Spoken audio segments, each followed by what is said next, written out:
மக்களே, big pass ஒரு பக்கம் லைவ்ல பார்வதி மற்றும் கமர்தீன் இன்னும் திருந்தலை அப்படின்ற மாதிரி தான் பார்க்க முடிஞ்சு. ஸோ நேற்று நடந்த டாஸ்கை பற்றி ஒரு சில டிஸ்கஷனும், அதில் கமர்தீன் நான் போய் கெமிக்கிட்ட இப்படி சார்ஜ் பண்ணேன் அப்படி சார்ஜ் பண்ணேன்ற மாதிரி அதை பெருமையாக பேசிட்டு இருக்கார். இதுக்கெல்லாம் யார் காரணம் அப்படின்றதையும் பார்க்கலாம். டிக்கெட்டு ஃபினாலேயோட வின்னர் இவங்க தான் அப்படின்ற ஒரு தகவல் இப்போ சோஷியல் மீடியா எல்லாம் பரவிட்டு இருக்கு. அந்த நபர் யாருன்றதையும் சொல்லலாம்.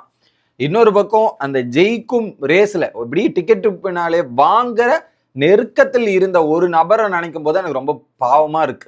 ஆனா அதை நான் பாராட்டுறேங்க. ஏன்னா அந்த டிக்கெட்டு ஃபினாலை விட எனக்கு இதுதான் முக்கியம்னு போய் நின்னாங்களே, அதுதான் அவங்க யாருன்னு காட்டுது.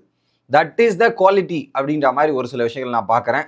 நேற்று நைட்டு ஏதோ ஒரு லெட்டர் பேட் மாதிரி ஒன்று வந்து எல்லாரும் வீட்டிற்கு கடிதம் எழுதுன்ற பேரில் விஜய் சேதுபதிக்கு பல பேர் எழுதியிருக்காங்க. அதை பற்றியும் டீட்டெயிலாக டிஸ்கஸ் பண்ணலாம். சேனலுக்கு புதுசாக இருந்தீங்கன்னா சப்ஸ்கிரைப் பண்ணிடுங்க. வீடியோ பார்க்குற அனைவருமே மறக்காமல் லைக்கும் ஐப்பும் பண்ணிங்கன்னா இந்த வீடியோ பல பேருக்கு போய் சேர்ந்துடும். அந்த உதவியை பண்ணுமாறு கேட்டுக்கொள்கிறேன். ஸோ மொதல் விஷயம், டிக்கெட்டு ஃபினாலே சீசன் 9 வின்னர் வந்து அரோரா அப்படின்ற தகவல் தான் இப்போ வந்து கொண்டிருக்கிறது. அந்த டிக்கெட்டு ஃபினாலே 7வது டாஸ்க்கும் அரோரா தான் ஜெயிச்சிருந்தாங்க. 8வது டாஸ்கில் ஒரு பக்கம் சபரின்ற நபர் தான் லீடிங்ல இருந்தார், 42 பாயிண்ட்ல இருந்தார். அரோராவும் சாண்ட்ராவும் 39 பாயிண்ட்ல இருந்தாங்க. சபரி எலிமினேட்டட் அப்படின்னும் போது so it is officially benefit goes to Sandra and Arora தான். அதுக்கப்புறம் சாண்ட்ராவும் எவிக்ட் ஆனதுக்கப்புறம் அரோராக்கு முழு பெனிஃபிட்டுமே போயிருக்குது. ஓகே, இதில் ஒரு ட்விஸ்ட் வேற ஒன்று வச்சிருந்தாங்க. ஃபர்ஸ்ட் பொசிஷன் வரவங்களுக்கு வந்து 9 + 3 பாயிண்ட் 12 பாயிண்ட்டும், செகண்ட் பொசிஷன் போடுறவங்களுக்கு வந்து பார்த்தீங்கன்னா 8 + 2 10 பாயிண்ட்டும், தேர்ட் பொசிஷன் வந்து பார்த்தீங்கன்னா 7 + 1 8 பாயிண்ட்டும், அந்த மாதிரி வந்து பாயிண்ட்டை வந்து ஃபர்ஸ்ட் 3 பிளேசஸ்க்கு இப்படி கொடுத்துருந்ததா தகவல் வருகிறது. இதில் அரோரா வந்து அந்த டாஸ்கை ஜெயிக்கணும்னா ஒரே பாசிபிலிட்டி தான், அவங்க டாப் 3ல இருந்திருக்கணும். அந்த டாப் 3ல இருந்திருக்கணும். பார்வதி அதுக்கு அரோராக்கு முன்னாடி எலிமினேட் ஆகியிருந்தா அரோரா ஜெயிக்கிறதுக்கான வாய்ப்புகள் இருந்திருக்கும் அப்படின்றதான் இதுதான் தகவல் வந்து கொண்டு இருக்கிறது. இன்னும் கன்ஃபார்ம் 90% கன்ஃபார்ம் தான். இருந்தாலும் ஒரு 10% டவுட்ல வச்சுக்கலாம் அப்படின்றத நான் இங்கே சொல்லிடுறேன். அதுக்கப்புறம் நீங்க சொன்னீங்களே அது மாறி இருக்கே அப்படின்னு நீங்க கேட்பீங்க. ஸோ அதனால ஒரு 10% அதை டவுட்ல வச்சுங்க. 90% ஷுவர் அரோரா தான் வின்னர் அப்படின்ற பாசிபிலிட்டிஸ் எல்லாமே கரெக்டாக மேட்ச் ஆகிறது நம்மளால பார்க்க முடியுது. இது ஒரு பக்கம். ஓகே, அடுத்து இன்னொரு விஷயத்த நம்ம ப்ரோமோ 1ல நோட்டீஸ் பண்ணாமல் விட்டுட்டோம். என்னன்னா, சுபிக்ஷா வந்து பின்னாடி உட்காருக்காங்களே, சுபிக்ஷாவை நினைச்சாதான் பாவமா இருக்கு.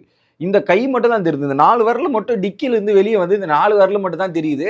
ஸோ தீவிரமா வந்து விளையாடிட்டு இருக்காங்க சுபிக்ஷா. நான் வெட்டு கொடுக்க மாட்டேன்டா ஏன்னா அப்படின்றத. ஏன்னா சுபிக்ஷா 35 பாயிண்ட்ல இருக்காங்க. எப்படியும் ஒரு முயற்சி இருக்குல்ல, ஒரு போட்டி கொடுப்போன்ற மாதிரி டிக்கி கடியில இருந்து அவ்வளோ போராடிட்டு இருக்காங்க. ஸோ அது பார்க்கறதுக்கு ரொம்பவே நல்லா இருந்தது. ஸோ ஸ்போர்ட்டிவ் ஸ்பிரிட்டை வந்து பாராட்டலாம் சுபிக்ஷாக்கு. Really appreciatable, super. இது ஒன்று.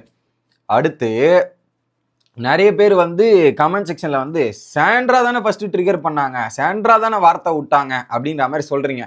பட் எனக்கு என்ன புரியுதல்னா, அதுல கான்டெக்ஸ்டே இப்படி இருக்குன்னு யோசிச்சு பாருங்களேன். ஒரு கார்ல ஒரு டாஸ்க்கு, அந்த டாஸ்க்கை பண்ணும்போது இவங்க ரொமான்ஸ் பண்ணிட்டு இருந்தா எப்படி இருக்கும் பக்கத்துல. இங்க டாஸ்க் விளையாட வந்து அவன் மூலையில கஷ்டத்துல உட்காந்துட்டு இருக்கான், இதுல உட்காந்துட்டு இருக்கான். இந்த நேரத்துல இப்படி உட்காந்து கொஞ்சம் இன்னும் கொலாவது தேவையா? லாஜிக்கா பாருங்க மக்களே, லாஜிக்கலி பாருங்க. ஒருவேளை நீங்க இப்படி யோசிங்களேன், நீங்க போய் அந்த காருக்குள்ள உட்காந்துட்டு இருக்கீங்க, நான் எல்லாம் நம்மளால உட்கார முடியல, கம்ஃபர்டபுள் இல்லாம நம்ம பாட்டுன்னு இப்படி இருக்கோம். பக்கத்துல உட்காந்து இப்படி பண்ணிட்டு இருந்தா எவனா இருந்தாலும் கோவம் வரும், எவனுக்கா இருந்தாலும் காண்டு வரும். அதுல மாற்றுக்கிறதே இல்லை. அதை வந்து அங்க ஒரு பாயிண்ட்ல வந்து விக்ரம் சொன்னதா இருக்கட்டும், இது ஏன் பண்றீங்கன்னும் போது அதை அவங்க பேசி அதை அப்படியே வளர்த்து எடுத்துட்டு போகும்போது எனக்கு சாண்ட்ரா பக்கம் நியாயம் இருக்கிற மாதிரி தான் தோணுது. அந்த ஒரு விஷயங்கள்ல டாஸ்க் இதுவா பார்க்கணும். அந்த இடத்துல வந்து ரொமான்ஸ் பண்ற இடம் கிடையாது, அந்த இது கிடையாது. தனியா போய் எந்த முள்ளில் நீங்க என்ன வேணாலும் பண்ணீங்க, பிரச்சனை கிடையாதுன்னு விட்டு போயிடுவாங்க வீட்டுல இருக்கிற ஹவுஸ்மேட்ஸ். பட் அந்த இடத்துல பண்ணும்போது அது கேள்விக்குறியாதான் மாறும், அதுல மாற்றுக்கிறதே கிடையாது. ஸோ அதுல விக்ரம் கேட்டதும் கரெக்டு தான். பக்கத்துல உட்காந்து இப்படி இவங்க பேசுறது, ஒரு வார்த்தை பேசுறதுலாம் ரொம்ப ரொம்ப தவறா இருக்கு. அதுல மாற்றுக்கிறதே கிடையாது, ரொம்ப ஒஸ்டா இருக்கு அப்படின்றத சொல்லிதான் ஆகணும். கண்டிப்பா இதுக்கு ரெட் கார்டு கொடுத்து வீட்டை விட்டு வெளியே அனுப்பலாம். நேத்தே வந்துச்சு, இதுல வந்து ஒன்று தள்ளி விட்டுருக்காங்கன்றது. ரெண்டாவது இதுவுமே வந்துச்சு. சரி, எதுக்கும் விஷுவல்ஸ் பார்ப்போம்னா அது ஆல்மோஸ்ட் எல்லாம் கன்ஃபார்ம் பண்ணிடுச்சு. விஷுவல் எல்லாம் பக்காவா கிளீன் சேட் ஆடுறது மொத்தம் எழுதி வச்சிருக்காங்க பக்காவா, அழகா அப்படியே தெரியுது. இது ஒன்று. ஓகேவா, இந்த ஒரு சம்பவம் ஒன்று நடந்துட்டு இருக்கு. அடுத்து நேற்று நைட்டு நியூ இயர் ஸ்பெஷலுக்காக வந்து கிட்டத்தட்ட ஒரு 23 சாங்கு போட்டாங்க. நான் எழுதி வேற வச்சிருக்கேன் ஒரு சாங். 23 சாங்கு போட்டாங்க. அந்த சாங்கு போட்டோடனே டின்னர் பார்ட்டி இதெல்லாம் வந்ததுக்கப்புறம் கரெக்டாக கேக் வெட்டிட்டு ஒரு இது மாதிரி வந்த கிஃப்ட் பேக் மாதிரி ஒன்று வந்தாங்க. அதில் வந்து விஜய் சேதுபதிக்கெலாம் வந்து அந்த விஷஸ் எழுதியிருந்தாங்க நிறைய பேர், வீட்டுக்கெல்லாம் கூட நிறைய பேர் எழுதியிருந்தது நம்மளால பார்க்க முடிச்சு. அதில் சபரிநாதன், ஸோ இனிய புத்தாண்டு நல்வாழ்த்துக்கள் விஜய் சேதுபதி அண்ணா, என்றும் மக்கள் செல்வன் நலமாக இருக்க வேண்டும் அப்படின்ற மாதிரி போட்டு சபரி. அதுக்கப்புறம் வந்து ப்ரொபோசல் மாதிரி ஒரு பாயிண்ட்ல வந்து இவங்க அரோரா ஒரு பக்கம் எழுதியிருக்காங்க. எல்லாரும் மூளைக்கு அதை எழுதிக்கிட்டு இந்த ஒரு விஷயம் பண்ணிட்டு இருந்தது நம்மளால பார்க்க முடியுது. அதுல யாருக்கு எழுதினாங்கன்னு நான் டீட்டெயில் போக விரும்பல. பட் இந்த ஒரு சம்பவம் நேற்று நைட்டு நடந்து கொண்டிருந்ததை நம்மளால பார்க்க முடிஞ்சு, அதை ஒரு பக்கம் சொல்லிட்டேன். ஓகே, அடுத்து இன்னைக்கு காலையில ஒரு பக்கம் பார்வதி மற்றும் கமருதீன் அந்த ஸ்கோர் போர்டை உட்காந்து பார்த்துட்டு இருக்காங்க. அதுல நேத்து இந்த டாஸ்க்ல இப்படி பண்ணிட்டாங்களேன்ற மாதிரி உட்காந்து பேசிட்டு இருக்காங்க. நேத்து பண்ண டாஸ்க் என்னால ஒத்துக்க முடியாது, ஐ கான்ட் அக்செப்ட் தட், இப்படி எப்படி விளையாடலாம், இது எனக்கு சரியா வரா மாதிரி தெரியல. அதுலயும் பாரு, பாயிண்ட்ஸ் டேபிள்ல கரெக்டா இருக்கவங்க எல்லாம் டார்கெட் பண்ணி பக்காவா ஸ்கெட்ச் போட்டு தூக்கியிருக்கானுங்க. நம்ம ஃபர்ஸ்ட் டைம் நடக்கும்போது இதை நீ இது பண்ணிருக்கணும் போது உடனே கமருதீன் சொல்றாரு, இது ஒரு நல்ல சான்ஸ் இல்லை, அவங்க பண்ண தப்புகளை கரெக்டா வந்து நம்ம அந்த ஃபர்ஸ்டே வந்து நம்ம நிறுத்தி இதெல்லாம் பண்ணி கரெக்டா இருந்திருக்கும், அப்படி பண்ணியிருந்தா அந்த டாஸ்க் கரெக்டா இருந்திருக்கும் அப்படிங்கிற மாதிரி பேசிட்டு இருக்காங்க. ஏன்னா அங்க கமருதீன் எல்லாமே பாட்டம் ஆஃப் த டேபிள் இருக்காங்க, பாயிண்ட்ஸ்ல வந்து ரொம்ப லோவா இருக்காங்க. ஓகே, இப்போ அது ஜெயிச்சிருந்தா வேற மாதிரி மாறி இருக்கும்ன்ற ஒரு ஃபீலிங்ஸும் வருத்தமும் இருக்கும் இல்லையா, அது நியாயம் தான், அது மாற்றுக்கிறது இல்லை. உடனே வந்து பார்வதி சொல்றாங்க, இதே தான் அவன் வந்து நெக்லஸ் டாஸ்க்லயும் டோரை லாக் பண்ணி இதெல்லாம் பண்ணா அது ஸ்ட்ராட்டஜி அப்படின்றத சொன்னாங்க. அதையும் என்னால் ஒத்துக்க முடியல, அக்செப்ட் பண்ண முடியல.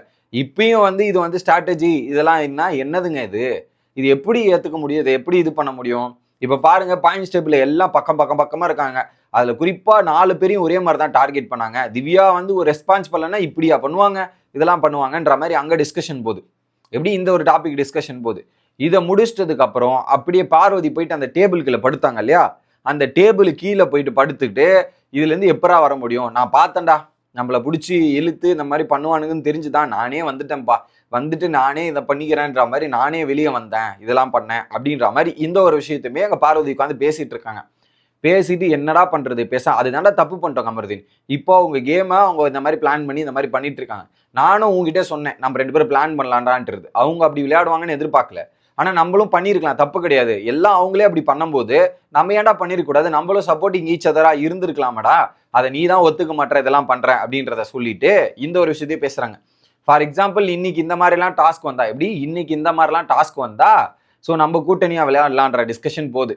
அதுலயும் வந்து நம்ம வினோத்தை கூப்பிட்டுக்கலாம், கமருதீன், பார்வதி, சபரி மற்றும் திவ்யா, இந்த 5 பேர் வந்துட்டாங்கன்னா இதுல சபரி டவுட், இந்த 4 பேர் வந்துட்டா பக்காவா இருக்கும் டீமே, நம்மளாம் மாசா இருப்போம், அவங்களாம் டம்மி, ஒண்ணுமே இல்லை அவங்க கிட்ட, என்ன பண்ணுவோம் நம்ம 2 பேர்லாம் வந்துட்டா ஒண்ணுமே பண்ண முடியாது பாரு அப்படின்ற டிஸ்கஷன் போகுது. அப்ப பார்வதி சொல்றாங்க, பேசாம இந்த வாரம் பணப்பட்டி எடுத்துட்டு போயிடுவாடா, ஏன்னா இந்த வாரமே கிராஸ் பண்றது ஒண்ணு இருக்கு, பணப்பட்டி எடுத்துட்டு போனா தட் இஸ் ஓகே ஃபைன், எடுத்துட்டு போனா ரொம்ப நல்லா இருக்கும்ன்ற டிஸ்கஷனும் ஒரு பக்கம் போயிட்டு இருக்கு. அடுத்து கெமி நான் எப்படி அன்னைக்கு ஓவரா சார்ஜ் பண்ண தெரியுமா, இது பண்ண தெரியுமா, அதை வேற பெருமையா உட்காந்து பேசிட்டு இருக்கார். That is not good anymore அப்படின்றது தான் கமருதீனோட ஆக்டிவிட்டிஸை பத்தி எனக்கு தோணுது. மக்களே, உங்களோட கருத்துக்களை கமெண்ட் செக்ஷன்ல சொல்லுங்க. அடுத்த வீடியோல சந்திக்கிறேன். Bye guys.